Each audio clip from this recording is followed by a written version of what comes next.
Post graduate students, அதாவது பட்ட மேற்படிப்பு முடித்து மேற்கொண்டு என்ன படிக்கலாம் என்று காத்திருக்கிற மாணவர்களுக்காகவும், பிஹெச்டி ஸ்காலர்ஸ் அதாவது ஆராய்ச்சி மாணவர்களுக்காகவும் ஒரு சில தகவல்களை பிஹெச்டியில் என்னென்ன வாய்ப்புகள் இருக்கிறது, எவ்வாறு அந்த படிப்பை படிக்கலாம், எவ்வாறு அந்த ஆராய்ச்சிகளை மேற்கொள்ளலாம் என்பதை குறித்த தகவல்களை உங்களிடம் பரிமாறிக்கொள்வதில் பெரும் மகிழ்ச்சி அடைகிறேன்.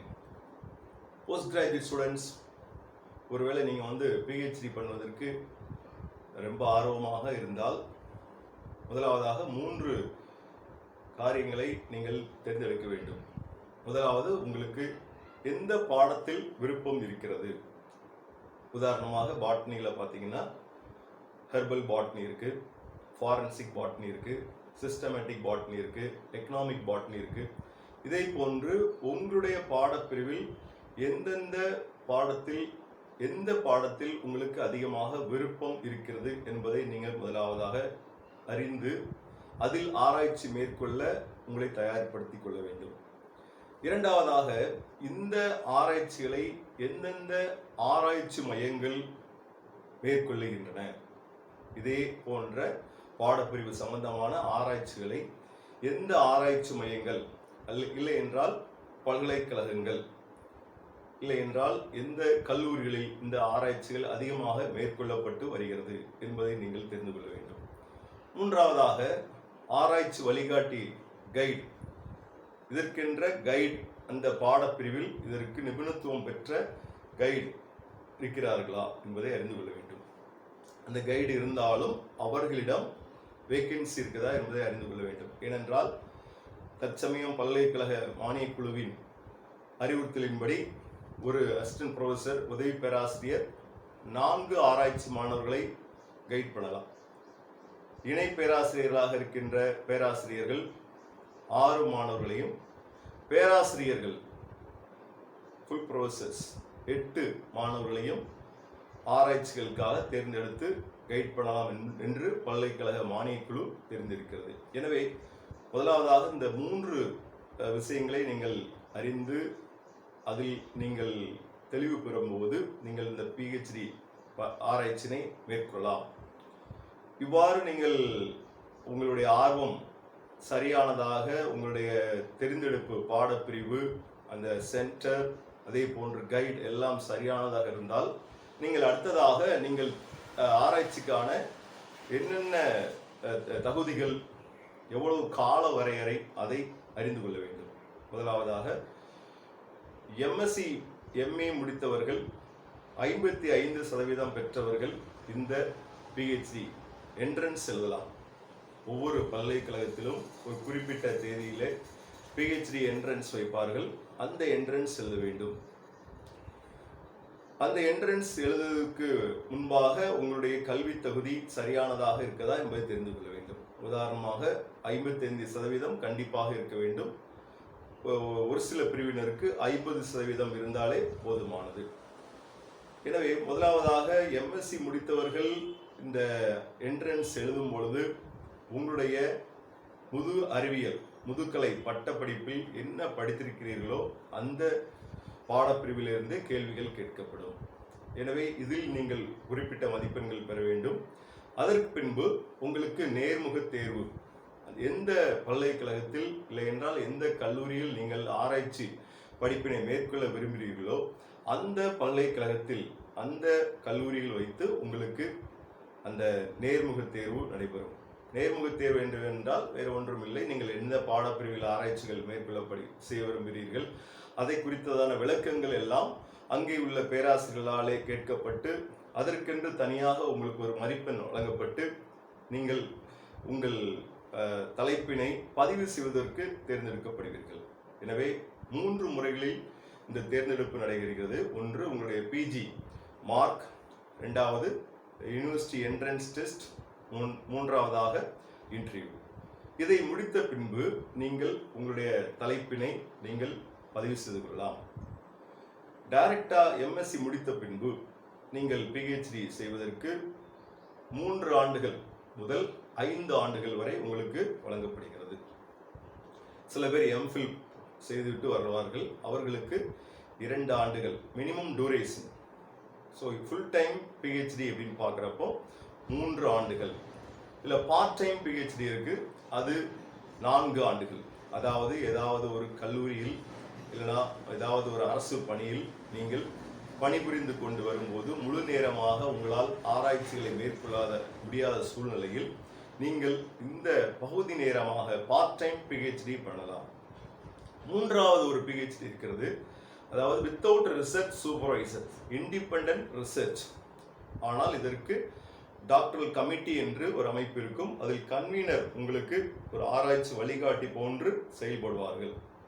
நீங்கள் ஏதேனும் ஒரு கல்லூரியில் 4 ஆண்டுகள் பேராசிரியர், உதவி பேராசிரியராக பணிபுரிந்திருந்தால் நீங்கள் இந்த இண்டிபெண்டன்ட் ரிசர்ச் இதில் ஈடுபடலாம். எனவே 3 விதமான பிஹெச்டி இருக்கிறது. Full time PhD, part time PhD, PhD without research supervisor. இதெல்லாம் பெரியார் பல்கலைக்கழகத்தில் உள்ள விதிமுறைகள். இதே போன்று ஒவ்வொரு பல்கலைக்கழகத்திலும் அந்தந்த சிண்டிகேட் மூலமாக விதிமுறைகள் வகுக்கப்பட்டு அவை அந்த பல்கலைக்கழகத்தின் இணையதளத்தில் அந்த ரிசர்ச் என்கிற லிங்க் அதிலே உங்களுக்கு வெளியிடப்பட்டிருக்கிறது. எனவே ஆங்காங்கே நீங்கள் அந்தந்த பகுதியில் இருக்கின்ற மாணவர்கள், நீங்கள் அந்தந்த பகுதியில் இருக்கிற பல்கலைக்கழகத்தில் உள்ள வலைதளத்தை பார்த்து நீங்கள் அதில் விளக்கங்களை பெறலாம்.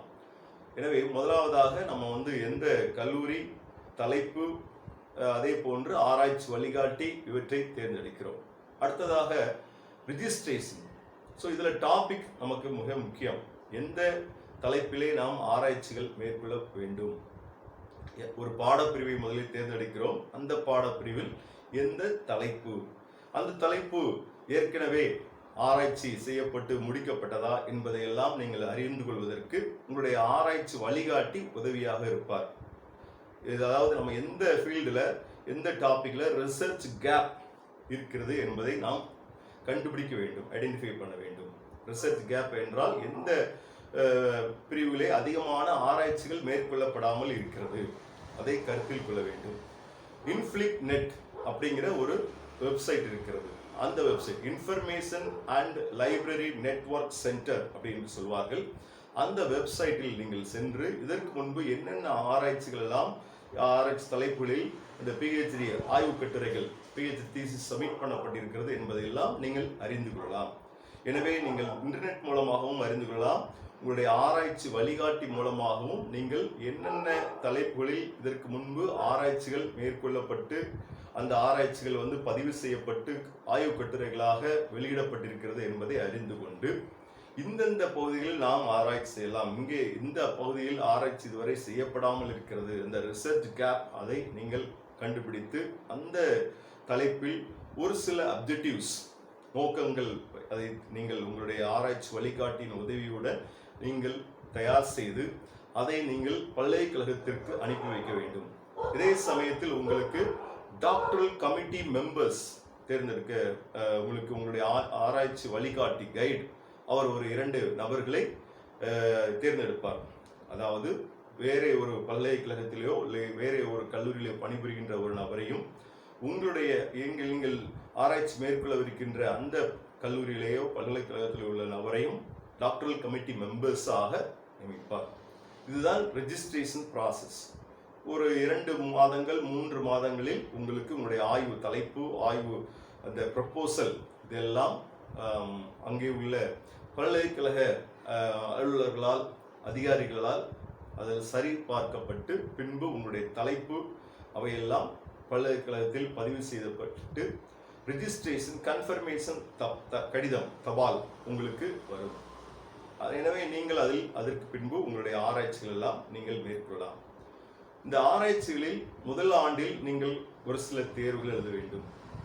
நீங்கள் நேர எம்எஸ்சி முடித்துவிட்டு நீங்கள் பிஹெச்டிக்கு வந்திருந்தீர்கள் என்றால் கைட் பேப்பர் என்ற ஒரு தேர்வு எழுத வேண்டும். அதே போன்று ஒரு சப்ஜெக்ட் எக்ஸாம், உங்களுடைய பாடப்பிரிவிலிருந்து ஒரு தேர்வு, உங்களுடைய ஆய்வு சம்பந்தமான ஒரு தேர்வு, இது போக ரிசர்ச் மெத்தடாலஜி என்ற ஒரு தேர்வு. நீங்கள் எம்ஃபில் முடித்துவிட்டு நேரடியாக ஆராய்ச்சிக்கு வந்திருந்தால் ஒரே ஒரு தேர்வு மட்டும் எழுத வேண்டியிருக்கும். இது ஒரு சில பல்கலைக்கழகத்திற்கு மாறுபடலாம். இது பெரியார் பல்கலைக்கழகத்திற்கான விதிமுறை. 3 தேர்வுகள். இந்த தேர்வுகளில் நீங்கள் உங்களுடைய ஆராய்ச்சி வழிகாட்டி அந்த பாடப்பிரிவில் என்னென்ன வகையிலே அந்த 5 பிரிவுகள் யூனிட் 5 யூனிட் சிலபஸ் அவரே உங்களுக்கு ரெடி பண்ணி கொடுப்பாங்க. என்னென்ன ரெஃபரன்ஸ் புக் அதெல்லாம் நீங்கள் படிக்க வேண்டும் என்பதெல்லாம் அந்த சிலபஸ்லேயே இருக்கும். நீங்கள் அதை படித்து நீங்கள் அந்த தேர்வு எழுத வேண்டும். அதே போன்று ரிசர்ச் மெத்தடாலஜி எக்ஸாம் எழுத வேண்டும். இந்த 3 தேர்வுகளையும் நீங்கள் எழுதின பின்பு நீங்கள் முழு நேர 1 ஆண்டுக்கு பின்பு நீங்கள் இதை எழுத வேண்டும். அதற்கு பின்பு உங்களுடைய 1 ஆண்டுக்கு பின்பு இந்த DC meeting, doctoral committee members meeting உங்களுக்கு நேர்முகமாக உங்களிடம் வந்து சந்தித்து உங்களுடைய ஆராய்ச்சிக்கு என்னென்ன வகையில் அவர்கள் உதவ வேண்டும், உங்களுடைய சந்தேகங்களை எல்லாம் நீங்கள் தீர்த்து கொள்ளலாம். எனவே இந்த டிசி கமிட்டி மெம்பர்ஸும் உங்களுக்கு வந்து உதவியாக இருப்பார்கள். எனவே முதல் ஆண்டில் நீங்கள் செய்ய வேண்டிய காரியங்கள் இதெல்லாம். நீங்கள் தேர்வுக்கு தயாராக வேண்டும். ரிசர்ச் மெத்தடாலஜி, அதே போன்று அந்த சப்ஜெக்ட் நாலேஜ் உங்களுக்கு இருக்க வேண்டும் என்பதற்காக அந்த சப்ஜெக்ட் எக்ஸாம்லாம் வைக்கிறாங்க. இதே போன்ற சமயத்தில் நீங்கள் உங்களுடைய ஆய்வுக்கு சம்பந்தமான அந்த இதழ்களை கண்டுபிடித்து அதிலிருந்து ஆய்வு கட்டுரைகள், ஜேர்னல்ஸ் கண்டுபிடிக்க வேண்டும். அதிலிருந்து ஆர்டிகிள்ஸ் எல்லாம் கலெக்ட் பண்ணி எவ்வாறு ஆராய்ச்சிகள் எல்லாம் அவர்கள் மேற்கொண்டு வருகிறார்கள், நாம் எவ்வாறு ஆராய்ச்சிகள் மேற்கொள்ள வேண்டும், எவ்வாறு ஆராய்ச்சிகள் மேற்கொண்டால் இது சமுதாயத்திற்கும் நம்மளுடைய நாட்டிற்கும் பயனுள்ளதாக அமையும் என்பதை நீங்கள் அறிந்து கொள்ளலாம். எனவே நீங்கள் முதல் ஆண்டில் இதையெல்லாம் செய்ய வேண்டும். முதலாவதாகவே ஆய்வு கூடத்திற்கு சென்று ஆராய்ச்சி பணியில் ஈடுபடுவதை விட இதை நீங்கள் ஒரு 3 மாதம் முதல் 6 மாதம் வரை இதை மேற்கொண்டால் இது அதிகமாக இருக்கும். இந்த ஆராய்ச்சியின் போது 2ஆம் ஆண்டு 3ஆம் ஆண்டில் நீங்கள் என்ன செய்ய வேண்டும் என்றால், ஒரு சில ஆய்வு இதழ்களில் நீங்கள் உங்களுடைய ஆய்வு கட்டுரையை நீங்கள் வெளியிட வேண்டும். நீங்கள் தீசிஸ் சப்மிட் பண்ணும்போது 2 விஷயங்களை அவர்கள் பார்ப்பார்கள். நீங்கள் ஆய்வு கட்டுரையில் உங்கள் ஆய்வு முடிவுகளை வெளியிட்டிருக்கிறீர்களா, அதே போன்று தேசிய சர்வதேச கருத்தரங்குகளில் உங்களுடைய ஆய்வு கட்டுரைகளை சமர்ப்பித்திருக்கிறீர்களா. அதாவது 2 ஆர்டிகிள்ஸ் பப்ளிஷ் பண்ணியிருக்கணும். அதே போன்று 2 ஓரல் பிரசன்டேஷன், கான்ஃபரன்ஸில் ஓரல் பிரசன்டேஷன் செய்திருக்கிறீர்களா என்பதையும் நீங்கள் அறிந்து வைத்திருக்க வேண்டும். ஆர்டிகிள்ஸ் பொறுத்தவரை நம்ம எல்லா ஆர்டிகிள்ஸ் எல்லா ஜேர்னல்ஸ்லையும் நம்ம பப்ளிஷ் பண்ண முடியாது. இப்போ யூஜிசி கேர் லிஸ்ட் என்று ஒரு லிஸ்ட் கொடுத்துருக்குறாங்க. அதில் இருக்கின்ற ஆய்வு இதழ்களில் மட்டுமே நம்முடைய ஆய்வு கட்டுரைகள் நம்ம சமர்ப்பித்தால் அது ஏற்றுக்கொள்ளப்படும். கேர் அப்படி என்றால் என்ன என்றால், consortium for academic and research ethics. குஜராத்திலே இந்த அமைப்பு காணப்படுகிறது. நிறைய பல்கலைக்கழகங்களில் உள்ள பேராசிரியர்கள் உறுப்பினர்களாக இதில் இருக்கிறார்கள். இந்த கேர் லிஸ்ட்ல என்னென்ன ஜேர்னல்ஸ் இருக்கோ அதிலே நம்ம ஆய்வு கட்டுரைகளை நம்ம பப்ளிஷ் பண்ணுறப்போ அந்த ஆய்வு நம்ம தீசிஸ் சப்மிட் பண்ணும்போது, ஆய்வு முடித்து நம்ம 3 ஆண்டுகள் 4 ஆண்டுகள் 5 ஆண்டுகள் ஆராய்ச்சி முடித்து நம்ம சப்மிட் பண்ணும்போது அது உதவியாக இருக்கும். அதே போன்று சர்வதேச தேசிய கருத்தரங்குகளில் நம்முடைய ஆய்வு சுருக்கத்தினை, ஆய்வு முடிவுகளை நம்ம அவ்வப்போது ஏதேனும் ஒரு கருத்தரங்கில் பங்கு பெற்று அங்கே ஓரல் பிரசன்டேஷன் செய்ய வேண்டும். ஒரு 15 நிமிடம் 20 நிமிடம் நம்முடைய ஆய்வு கட்டுரை பற்றி பவர் பாயிண்ட் பிரசன்டேஷன் நம்ம எல்லாம் தயார் செய்து நம்ம அங்கே ப்ரெசென்ட் பண்ணும்போது நமக்கு ஒரு அங்கீகாரம் கிடைக்கும். அதே போன்று அங்கே வந்திருக்கின்ற மற்ற ஸ்டூடெண்ட்ஸ், ஸ்காலர்ஸ், ப்ரொஃபஸர்ஸ், சயின்டிஸ்ட் ஒரு சில கேள்விகளை எழுப்புவார்கள். இதையெல்லாம் நமக்கு ஒரு உற்சாகமாக இருக்கும். அதே போன்று நம்முடைய ஆராய்ச்சிகள் சரியான வகையில் சென்று கொண்டிருக்கிறதா, இல்லை என்றால் நம்ம இந்த ஆராய்ச்சிகளை இவ்வாறு சிறிது மாற்றி செல்லலாம் என்று நமக்கு ஒரு நல்ல டிப்ஸ் கிடைப்பதற்கு அதிகமான வாய்ப்புகள் இருக்கிறது. எனவே நீங்கள் கருத்தரங்குகளில் பங்கு கொள்ள வேண்டியது முக்கியமான கடமை. அதே போன்று நீங்கள் ஓரல் பிரசன்டேஷன் செய்ய வேண்டும். போஸ்டர் பிரசன்டேஷன் என்பதும் இருக்கிறது. ஆனால் இந்த ஓரல் பிரசன்டேஷன் நீங்கள் செய்தால் மிக நல்லது. நமது நாட்டில் மட்டுமல்ல, நீங்கள் வெளிநாடுகளுக்கு கூட சென்று நீங்கள் கருத்தரங்குகளில் பங்கு கொள்ளலாம். அந்த வெளிநாடுகளுக்கு சென்று கருத்தரங்கில் பங்கு கொள்வதற்கு கூட உங்களுக்கு ஏர்ஃபேர், நம்மளுடைய நாட்டில் அதிகமான அமைப்புகள் இருக்கிறது. அந்த அமைப்புகள் மூலமாக நீங்கள் ஏர்ஃபேர் பெற்றுக்கொள்ளலாம். அதாவது 2 ஃபண்டிங் ஏஜென்சி நீங்கள் அப்ளை பண்ணலாம். ஒன் வே ஃபேர் ஒரு ஃபண்டிங் ஏஜென்சி கொடுப்பாங்க, இன்னொரு வே ஃபண்டிங் ஏஜென்ட் ஃபேர் வந்து இன்னொரு ஏஜென்சி கொடுப்பதற்கு வாய்ப்பு இருக்கிறது. ஆனால் இது வந்து ஓரல் ப்ரெசன்டேஷன் மட்டும்தான் கொடுப்பாங்க. நீங்கள் அந்தந்த அமைப்புகள் அதில் நீங்கள் ஆராய்ந்து பார்த்து நீங்கள் அந்த வெப்சைட்டில் சென்று, உதாரணமாக யூஜிசி, சிஎஸ்ஐஆர், டிபிடி, டிஎஸ்டி, தமிழ்நாட்டில் டிஎன்எஸ்சிஎஸ்டி போன்ற அமைப்புகள் எல்லாம் இந்த டிராவல் கிராண்ட் கொடுக்குறாங்க. எனவே நீங்கள் இன்டர்நேஷனல் கான்ஃபரன்ஸ்லையும் கூட நீங்கள் பங்கு பெற்று நீங்கள் உங்களுடைய ஆய்வு தரத்தினை உயர்த்தி கொள்ளலாம். எனவே 2 ஆண்டுகள் 3 ஆண்டுகள் உங்களுடைய ஆராய்ச்சிகளை நீங்கள் மேற்கொள்கிறீர்கள். எனவே நீங்கள் தொடர்ச்சியாக உங்களுடைய ஆராய்ச்சிகளை மேற்கொண்டு கொண்டு இருக்கும்போது நீங்கள் குறிப்பிட்ட நாட்களில் முடிப்பதற்கு வாய்ப்பு இருக்கிறது. ஒருவேளை பெரியார் பல்கலைக்கழகத்திலே முழு நேரமாக ஆராய்ச்சி செய்பவர்களுக்கு 5 ஆண்டுகள், எம்எஸ்சி முடித்து வருபவர்களுக்கு 5 ஆண்டுகள் மேக்சிமம் டூரேஷன் கொடுத்துருக்குறாங்க. அது போக பார்த்தீங்கன்னா 2 எக்ஸ்டென்ஷன் வாங்கிக்கலாம். ஒரு வருஷத்துக்கு ஒரு எக்ஸ்டென்ஷன், அடுத்த வருஷத்துக்கு ஒரு எக்ஸ்டென்ஷன். ஸோ நம்ம கண்டினியூஸாக நம்ம ரிசர்ச், உங்களுடைய ஆய்வு பணியினை சரியான பாதையில் நீங்கள் மேற்கொண்டிருக்கும் போது குறிப்பிட்ட காலகட்டத்திற்குள் முடிவதற்கு நல்ல வாய்ப்பு இருக்கிறது.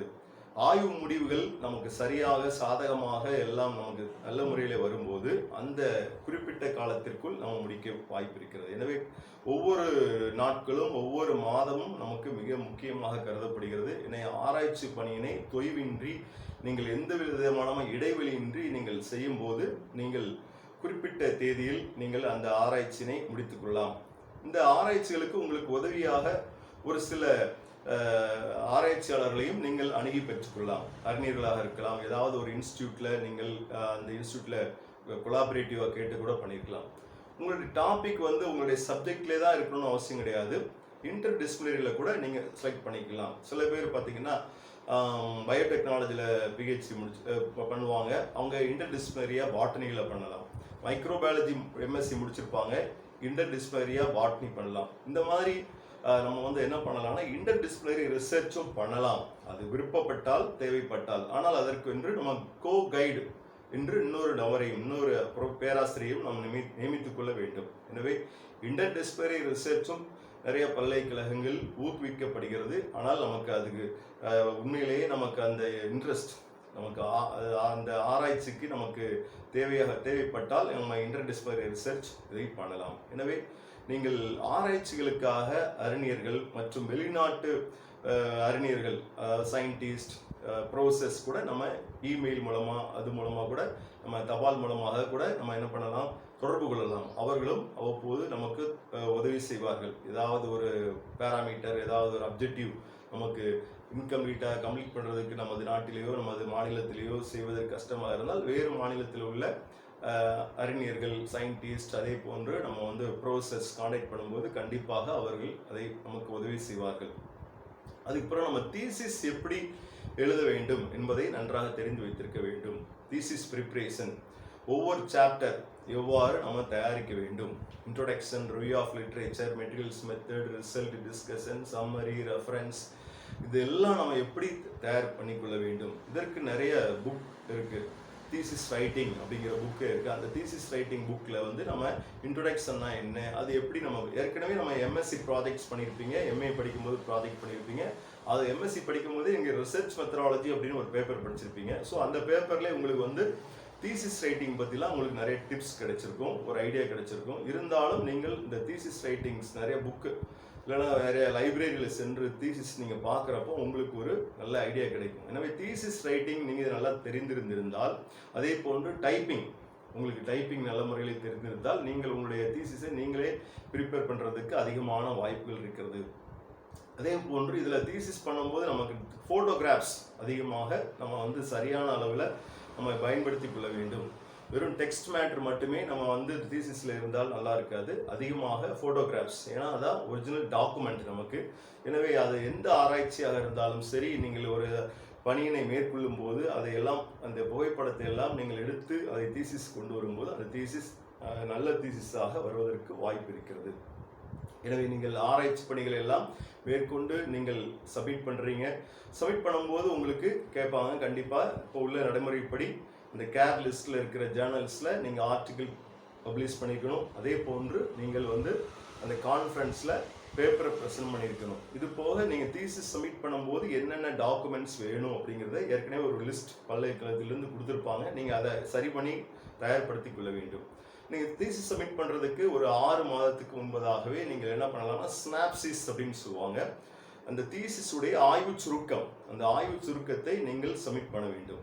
அது எதற்காக என்றால், நீங்கள் ஆய்வு சுருக்கம் சப்மிட் பண்ணும்போது தேர்வாளர்கள் எக்ஸாமினர்ஸ் லிஸ்ட் கொடுக்கப்படும். அந்த 6 மாதத்துக்குள்ளதாக நீங்கள் எந்த எக்ஸாமினர் உங்களுடைய தீசிஸ் செல்ல வேண்டும் என்பதை பல்கலைக்கழகம் தீர்மானித்து அந்த தேர்வாளரிடம் எக்ஸாமினர்ஸ்ட அக்செப்டன்ஸ் வாங்கிடுவாங்க. அப்போ நீங்கள் தீசிஸ் சப்மிட் பண்ணுறப்போ விரைவாக உங்களுடைய தீசிஸ் ப்ராசஸ் பண்ணி ஒரு 3 மாதங்களுக்குள்ளதாக உங்களுடைய ஆய்வு கட்டுரை எல்லாம் தீசிஸ் எல்லாம் அனுப்பி உங்களுக்கு அந்த பப்ளிக் வயோபோஸ் இதெல்லாம் நடத்துவதற்கு எளிதாக இருக்கும்.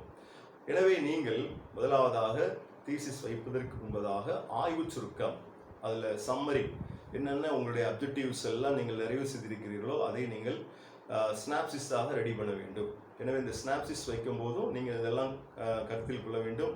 அந்த ஆர்டிகிள் பப்ளிஷ் பண்ணியிருக்கிறோமா என்பதை கவனமாக கருத்தில் கொள்ள வேண்டும். அதே போன்று கருத்தரங்குகளில் 2 நம்ம ஆய்வு கட்டுரைகளை நம்ம சமர்ப்பித்திருக்கிறோமா என்பதை நீங்கள் அறிந்திருக்க வேண்டும். இவை எல்லாம் நிறைவேற்றின பின்பு தீசிஸ் எவாலுவேஷன். இந்த தீசிஸ் எவாலுவேஷன் என்பது 2 கட்டமாக இருக்கிறது. முதலாவதாக நீங்கள் தீசிஸ் சப்மிட் பண்ணுறீங்க. அந்த தீசிஸ் சப்மிட் பண்ண பிறகு அது பெரியார் பல்கலைக்கழகத்தை பொறுத்த மட்டில் ஒரு வெளிநாட்டு தேர்வாளர் எக்ஸாமினர், 2வது இந்தியாவில் உள்ள ஒரு தேர்வாளர், 2 எக்ஸாமினர். அது போக பார்த்தீங்கன்னா உங்களுடைய கைடும் 3வதாக ஒரு எக்ஸாமினராக இருக்கிறார். எனவே இந்த வெளிநாட்டு எக்ஸாமினர் அதே போன்று உள்நாட்டு நம்ம நாட்டில் இருக்கிற இந்த எக்ஸாமினருக்கும் இந்த தீசிஸ் சென்ற பின்பு அவர்களுக்கு ஒரு 2 மாதங்கள் 3 மாதங்கள் கால அவகாசம் கொடுக்கப்படும். அவர்கள் அந்த ஆய்வு கட்டுரை எல்லாம் படித்துவிட்டு அந்த தீசிஸ் ஒரு PhD டிகிரிக்கு ஒர்த்தாக இருக்கிறதா என்பதை பார்த்துவிட்டு அவர்கள் அதை தெரிவிப்பார்கள். அதில் 2 விதமான தகவல்களை தெரிவிப்பார்கள். ஒரு ஃபார்மெட் இருக்கும். இந்த ஃபார்மெட்டில் அந்த தீசிஸ் உடைய டைட்டில் மற்ற டீட்டெயில்ஸ்லாம் இருக்கும். இந்த thesis recommended for PhD thesis, PhD degree, அதில் ரிவைஸ் பண்ணணுமா, ஏதாவது ஒரு மிஸ்டேக்ஸ் இருக்கா, மாற்ற வேண்டுமா அப்படிங்கிறது ரிவைஸ்ட் அப்படின்னு சொல்லுவாங்க. 3வது ரிஜெக்டட். சில சமயங்களில் இந்த ரிஜெக்டட் கூட ஒரு சில ஆய்வு மாணவர்களுக்கு வந்திருக்கிறது. எனவே ஆய்வு பணியினை அதிகமாக கவனமாக மேற்கொள்ள வேண்டும். Recommended, revised, rejected. இப்போ சில பேருக்கு அந்த தீசிஸ்ல ஒரு சில தவறுகள் ஏற்படுவதற்கு வாய்ப்பு இருக்கிறது. எனவே தீசிஸ் ப்ரிப்பேர் பண்றப்போ உங்களுடைய ஆய்வு வழிகாட்டி என்னென்ன அறிவுரைகளை கூறுகிறார்களோ அதை கவனமாக கருத்தில் கொண்டு நீங்கள் ஒவ்வொரு தவறுகளையும் திருத்திக் கொள்ள வேண்டும். இல்லை என்றால் என்ன பண்ணுவாங்க அப்படின்னா, அந்த எக்ஸ்டர்னல் எக்ஸாமினர்ஸ் என்ன பண்ணுவாங்க, இந்த மிஸ்டேக்ஸ்லாம் இருக்கு, இந்த உதாரணமாக ஒரு ஃபுல் ஸ்டாப், ஒரு கமா, கிராமட்டிக்கல் எரர் எல்லாவற்றையும் பார்த்து அதில் எல்லாம் மிஸ்டேக்ஸ் கம்ப்ளீட் டீட்டெயில் ரிப்போர்ட் அதில் கொடுத்துருவாங்க. The following correction should be carried out before PhD public vivos அப்படின்னு ஒரு லிஸ்ட் கொடுத்து என்ன பண்ணுவாங்கன்னா, இந்தந்த ஆய்வு கட்டுரையில் இருக்கின்ற தவறுகளை எல்லாம் திருத்தின பின்பு PhD பப்ளிக் வயோஸ் நீங்கள் கண்டக்ட் பண்ணலாம் அப்படின்னு. அப்போ நம்ம என்ன பண்ண வேண்டியிருக்கும், நம்ம தீசிஸ் கொண்டு திருப்பி போய் வாங்கிட்டு நம்ம அந்த தவறுகள் எல்லாம் சரி செய்து திரும்பி பல்கலைக்கழகத்தில் சமர்ப்பிக்கப்பட வேண்டியதாக இருக்கும். எனவே நீங்கள் அந்த தீசிஸ் சப்மிட் பண்ணும் போதே ஒவ்வொரு தவறுகளையும் உங்களுடைய ஆய்வு வழிகாட்டி கைடு என்னென்ன கரெக்ஷன்ஸ் சொல்கிறாங்களோ அதை ரொம்ப கேர்ஃபுல்லாக நீங்கள் கேரி அவுட் பண்ணும்போது உங்களுக்கு எளிதாக இந்த தீசிஸ் அவார்ட் பண்ணுவதற்கு எளிதாக வாய்ப்பு இருக்கிறது. எனவே இந்த கமெண்ட்ஸ், ஃபேவரபிள் கமெண்ட்ஸ் அதில் இருக்கும். இந்த ஃபார்மெட்டில் 3 காலம் முக்கியமாக பார்ப்பாங்க. அதில் ரெக்கமெண்டட் அப்படிங்கிறத முக்கியமாக பார்ப்பாங்க. அதே போன்று டீட்டெயில்டு கமெண்ட் கொடுத்துருப்பாங்க. அதில் என்னென்ன இன்ட்ரோடக்ஷன் சாப்டரில் நீங்கள் என்ன பண்ணியிருக்கீங்க, ரிவ்யூவில் என்ன, மெட்டீரியல்ஸ் மெத்தடில், ஸோ பாசிட்டிவ் நெகட்டிவ் பாயிண்ட்ஸ் எல்லாம் கேட்டுட்டு டூரிங் பப்ளிக் வயோஸ் என்னென்ன கொஸ்டின்ஸ்க்கு கேட்கணும், அந்த ஓரல் டெஸ்ட்டில் உங்களுக்கு என்னென்ன கொஸ்டின் கேட்கணும், ரைஸ் பண்ணணும் அப்படிங்கிறத கூட அந்த எக்ஸாமினர் கேட்டிருப்பாங்க. எனவே நீங்கள் உங்களுடைய ஆய்வு கட்டுரையை தரமானதாக நல்லதாக தயாரிக்க வேண்டும். அது ரொம்ப முக்கியம். ஆய்வு பணியினை நீங்கள் மேற்கொள்வதோடு மட்டுமல்லாமல் ஆய்வு கட்டுரை தயாரிப்பதும் மிக மிக முக்கியம். அதற்கு பின்பு அந்த 2 எக்ஸாமினரிடமிருந்து ரெக்கமெண்டட் என்ற ஒரு கமெண்ட்ஸ் வந்த பின்பு உங்களுடைய ஆராய்ச்சி வழிகாட்டிக்கு பல்கலைக்கழகத்திலிருந்து நீங்கள் இந்த மாதிரி PhD பப்ளிக் வயோஸ் நீங்கள் ஏற்பாடு செய்து இதை நடத்துங்கள் என்று உங்களுடைய ஆய்வு வழிகாட்டிக்கு தகவல் அனுப்புவார்கள். எனவே நீங்கள் அந்த பிஹெச்டி பப்ளிக் வயோவர்ஸில் நீங்கள் ஒரு 30 நிமிடம் இருந்து 40 நிமிடம் வரை நீங்கள் உங்களுடைய ஆய்வு கட்டுரையின் சுருக்கத்தை நீங்கள் அதில் தெரிவிக்க வேண்டும். உங்களுடைய கல்லூரியிலே, பல்கலைக்கழகத்திலே, ஆராய்ச்சி மையத்திலே இருக்கின்ற மாணவர்கள், அது போக வெளி பகுதியில் இருக்கின்ற மாணவர்கள் யார் வேணாலும் அது கலந்து கொள்ளலாம். அதை பப்ளிக் வயோவர்ஸ் என்று கூறுவார்கள். எனவே யாருனாலும் வரலாம். ஸோ நீங்கள் ஒரு 40 நிமிடம் உங்களுடைய ஆய்வு கட்டுரையினை நீங்கள் சொல்லும்போது அடுத்ததாக அந்த தேர்வாளர்கள் எக்ஸாமினர்ஸ் என்னென்ன கொஸ்டின் கேட்டாங்க அந்த கொஸ்டின்ஸ் எல்லாம் நீங்கள் ஆன்சர் பண்ணணும். அதற்கு பின்பு ஆடியன்ஸ், இங்கே வந்திருக்கிற அந்த ஆடியன்ஸ் உங்கள்கிட்ட கொஸ்டின் கேட்பாங்க. ஸோ இந்த 3 இதையும் நீங்கள் சரியாக செய்யும்போது அங்கே வந்திருக்கின்ற ஒரு எக்ஸ்டர்னல் எக்ஸாமினர் வருவாங்க. இந்த எக்ஸாமினர் எப்படி தீசிஸ் எவாலுவேட் பண்ணாங்களோ அதே மாதிரி ஒரு எக்ஸாமினர் பல்கலைக்கழகத்திலிருந்து தேர்ந்தெடுத்து அனுப்புவார்கள். அவர் என்ன பண்ணுவாங்க அப்படின்னா உங்களுடைய தீசிஸ் இதெல்லாம் சரி பார்த்து உங்களுடைய பப்ளிக் வயோவர்ஸ் பெர்ஃபார்மன்ஸ் நீங்கள் நல்லா பண்ணதை இதெல்லாம் பார்த்து அதற்கு பின்பு நீங்கள் ஒரு டாக்டர் பட்டம் பெறுவதற்கு நீங்கள் தகுதியுடையவர்களாக இருக்கிறீர்கள் என்பதை அறிந்து அதை பல்கலைக்கழகத்திற்கு தெரியப்படுத்துவார்கள். பின்பு பல்கலைக்கழகத்தின் மூலமாக உங்களுக்கு நீங்கள் டாக்டர் பட்டத்திற்கு நீங்கள் தேர்ந்தெடுக்கப்படுவீர்கள் என்பதை அவர்கள் தெரிவிப்பார்கள். ஒரு குறிப்பிட்ட நாளிலே நடைபெறுகின்ற கான்வகேஷனில் பட்டமளிப்பிலான தமிழக மேதகு ஆளுநர் அவர்களின் நீங்கள் முன்னிலையில் நீங்கள் உங்களுடைய பிஹெச்டி பட்டத்தை பெற்றுக்கொள்ளலாம். ஸோ இது பிஹெச்டி டாப் டு பாட்டம், அதாவது அட்மிஷன்லேருந்து எவாலுவேஷன் ப்ராசஸ் வரைக்கும். இது போக ஃபெல்லோஷிப்ஸ் ரொம்ப முக்கியம். இதில் நான் ஸ்ட்ரைஃபண்ட்ரி 2 கேட்டகரி இருக்கு. ஏன்னா பிஹெச்டி பண்ணுவது என்பது ஒரு 3 ஆண்டுகள் 4 ஆண்டுகள் என்பது சற்று கடினம், 5 ஆண்டுகள் வரை ஆகலாம். எனவே நம்ம ஒரு ஸ்ட்ரைஃபண்ட் இல்லாமல் பிஹெச்டி பண்ணுவது சற்று சிரமமான காரியம். எனவே ஃபெல்லோஷிப்போட பிஹெச்டி பண்ணுவது தான் ரொம்ப எளிதான முறை. எனவே இதுக்கு அதிகமான வாய்ப்புகள் இருக்கிறது. எனவே நான் அதை பற்றியும் உங்களிடம் தகவல்களை பரிமாறிக்கொள்ள விரும்புகிறேன். இப்போ நான் ஸ்ட்ரைஃபண்ட்ரியாகவும் ரெஜிஸ்டர் பண்ணிக்கலாம். எந்த ஃபெல்லோஷிப் இல்லாமல் நான் ஆராய்ச்சி பணி மேற்கொள்கிறேன் அப்படின்னு. இப்போ ஃபெல்லோஷிப் அப்படின்னு பார்க்குறப்போ நான் ஏற்கனவே பல தகவல்களை உங்களிடம் வீடியோக்கள் மூலம் தெரிவித்திருக்கிறேன். நெட் எக்ஸாம், இந்த நேஷனல் டெஸ்டிங் ஏஜென்சி மூலம் நேஷனல் எலிஜிபிலிட்டி டெஸ்ட் நடத்துக்கலாம். அதாவது வர்ற ஜூன் மாதத்துலேயும் அதே போன்று டிசம்பர் மாதம் ஒரு வருடத்திற்கு 2 முறை நடத்துகிறார்கள். இந்த தேர்வினை எழுதி நம்ம வெற்றி பெறும்போது நம்ம ஒவ்வொரு மாதமும் ஃபெல்லோஷிப் ஸ்டைஃபண்ட் நமது அக்கௌண்ட்டுக்கு நெட் மூலமாக டிரான்ஸ்ஃபர் பண்ணப்படும். எனவே நம்ம இந்த எக்ஸாம் எழுதுவதற்கு அதிகமாக முயற்சி எடுக்க வேண்டும். ஸோ ஒரு 300 மார்க் எக்ஸாம் தமிழ்நாட்டில் கிட்டத்தட்ட எல்லா சென்டர்ஸ்லுமே, எல்லா மாவட்டத்திலையுமே சென்டர்ஸ் இருக்குது. எளிதாக நீங்கள் இந்த தேர்வை எழுதலாம். ஆனால் கடினமாக படித்திருந்தால் தான் எழுத முடியும். கம்ப்யூட்டர் பேஸ்ட் டெஸ்ட் நீங்கள் ஒரு மணி நேரத்துக்கு முன்பதாகவே காலையில் இப்போ 9:30 மணி டு 12:30 மணி வரைக்கும் 3 மணி நேரம் அந்த தேர்வு நடைபெறும். நீங்கள் 8:30க்கே செல்லலாம். 8:30க்குள்ளே போயிடணும். 7:30 to 8:30க்குள்ளே போயிடணும். 1 மணி நேரத்துக்கு முன்பதாகவே நீங்கள் அந்த தேர்வு மையத்துக்கு சென்று விட வேண்டும்.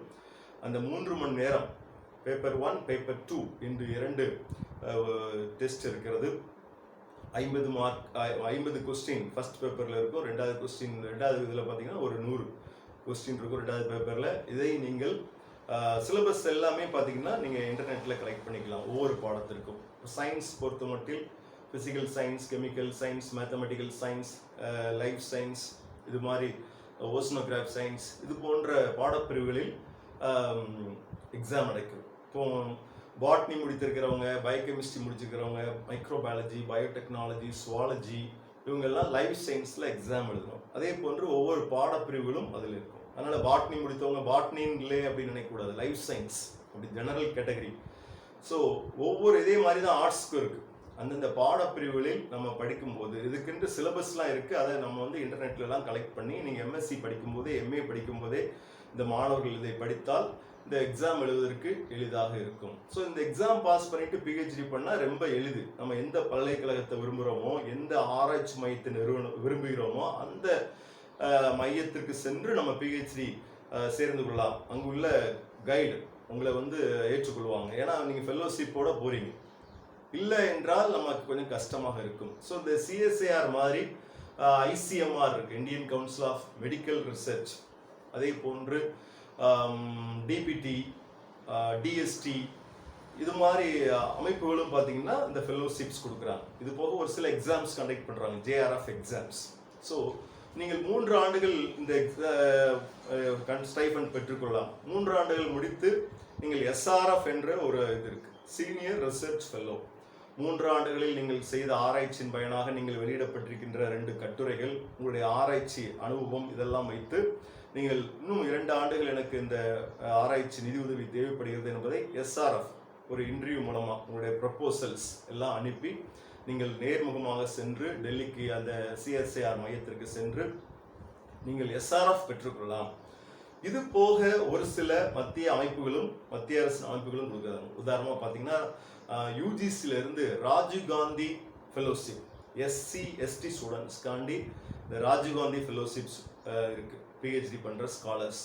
அதே போன்று national fellowship for other backward classes, OBC. So இந்த கிரீமி லேயரில் இல்லாமல் வந்து அந்த பிலோ அந்த பர்டிகுலர் அமௌண்ட்டுக்கு கீழே சேலரி வாங்குகிற ஓபிசி கேண்டிடேட்ஸ், ஃபாதர் வந்து மதர், இவங்க 2 பேரும் உடைய சம்பளம் அதிகமாக இல்லாமல் அவங்க அந்த ஓபிசி கிரீமி லேயரில் கரெக்டாக இருக்கிறப்போ இந்த ஓபிசி ஃபெலோஷிப் வர்றதுக்கு வாய்ப்பு இருக்குது. அது போக பார்த்தீங்கன்னா மைனாரிட்டி ஃபெலோஷிப்ஸ் இருக்குது. Maulana Azad fellowship, minority fellowships, PhD பண்ணுற மைனாரிட்டி ஸ்டூடெண்ட்ஸ்காண்டி.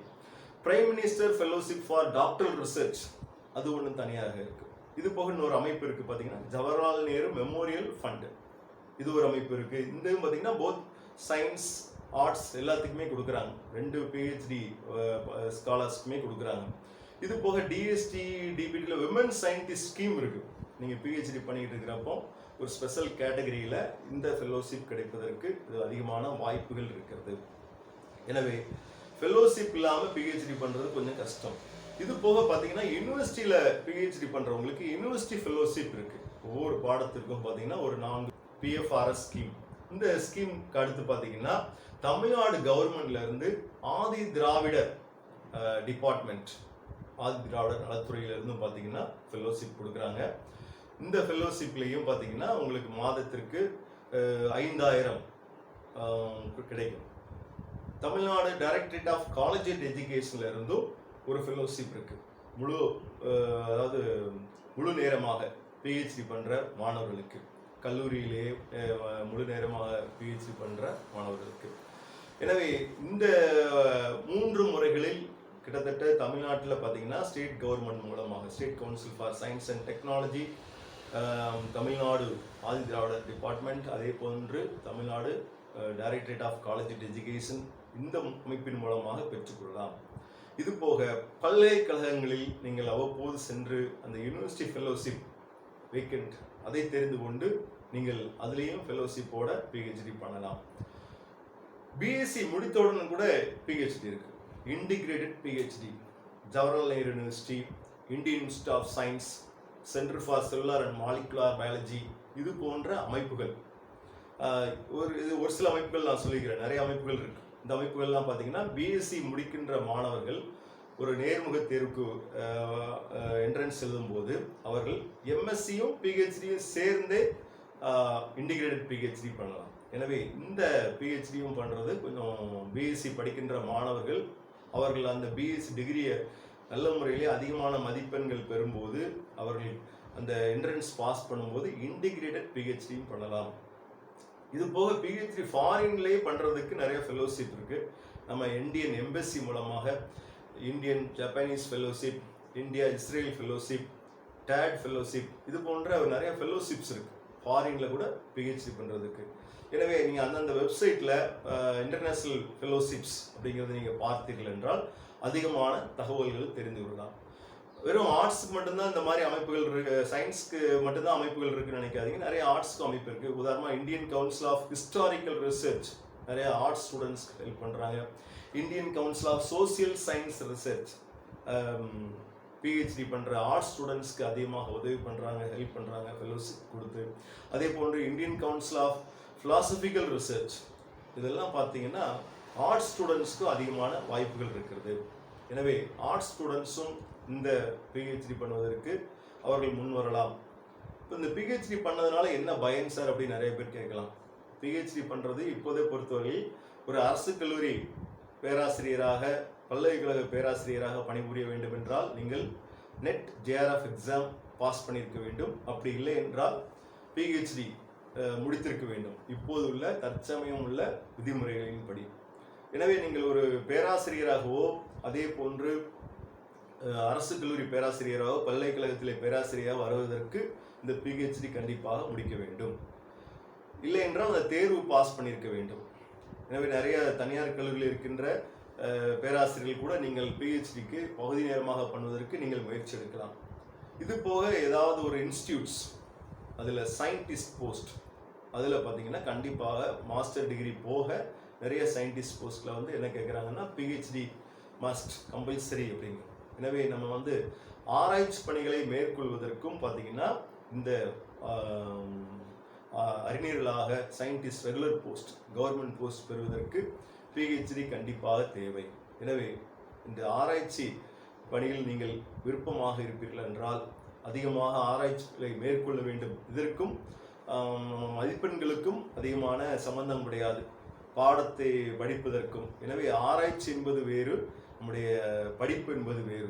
ஆராய்ச்சிக்கு அதிகமாக சில பேர் நல்ல ஆராய்ச்சி படிப்பாங்க, ஆனால் அவங்களுக்கு ஆராய்ச்சியில் விருப்பம் இல்லாமல் இருக்கும். சில பேருக்கு சுமாராக கூட படிப்பாங்க, அவங்களுக்கு ஆராய்ச்சியில் அதிகமாக ஈடுபாடு இருக்கும். எல்லாம் உங்களுடைய விருப்பத்தை சார்ந்தது. நீங்கள் விருப்பப்பட்டு நல்ல முறையிலேயே ஆராய்ச்சிகள் செய்ய வேண்டும் என்றால் இந்த நாட்டிற்கும் உங்களுடைய சமுதாயத்திற்கும் ஏதேனும் ஒரு ஆராய்ச்சி செய்து அந்த முடிவு வந்து நம்முடைய சமுதாயத்திற்கும் நாட்டிற்கும் பயனுள்ளதாக அமைந்தால் அதுவே உங்களுக்கு ஒரு திருப்தியாக அமையும். எனவே உங்களுடைய ஆராய்ச்சி தலைப்புகளை நீங்கள் தேர்ந்தெடுக்கும் போது இதை கருத்தில் கொள்ள வேண்டும். அதிகமாக அந்த பகுதியிலே ஆராய்ச்சி செஞ்சிருக்கக்கூடாது, அந்த ரிசர்ச் கேப் இருக்குதா என்பதை நன்றாக அறிந்து கொள்ள வேண்டும். அதே போன்று சமுதாயத்திற்கு ஏதேனும் இந்த நம்முடைய ஆராய்ச்சினாலே பயன் இருக்கிறதா, அப்ளைடு ரிசர்ச்சாக இருக்கிறதா என்பதை நீங்கள் கருத்தில் கொள்ள வேண்டும். அதே போன்று நம்மளால் குறிப்பிட்ட கால வரையறையில் முடிக்க முடிகிறதா என்பதும் தெரிந்து வைத்திருக்க வேண்டும். ஏன்னா குறிப்பிட்ட கால வரையறை தாண்டி ரொம்ப நாள் போகிற மாதிரினா நமக்கு அந்த ஆராய்ச்சி முடிப்பதற்கு சிரமமாக இருக்கும். அதே போன்று ஃபெசிலிட்டிஸ், நம்ம ஆராய்ச்சி தேர்ந்தெடுக்கிற தலைப்புகள், இதற்குள்ள ஃபெசிலிட்டிஸ், வாய்ப்புகள், இன்ஸ்ட்ருமெண்ட்ஸ் இருக்கலாம், எல்லாமே இங்கு அவைலபிளாக இருக்குதா என்பதை நாம் கருத்தில் கொள்ள வேண்டும். இதையெல்லாம் நீங்கள் கருத்தில் கொண்டு நல்ல முறையில் உங்களுடைய பிஹெச்டி ஆராய்ச்சினை தலைப்பினை தேர்ந்தெடுத்து நீங்கள் ஆய்வுகளை மேற்கொண்டு இந்த சமுதாயத்தில் நல்ல குடிமகன்களாக வாழ வாழ்த்துகிறேன். நன்றி.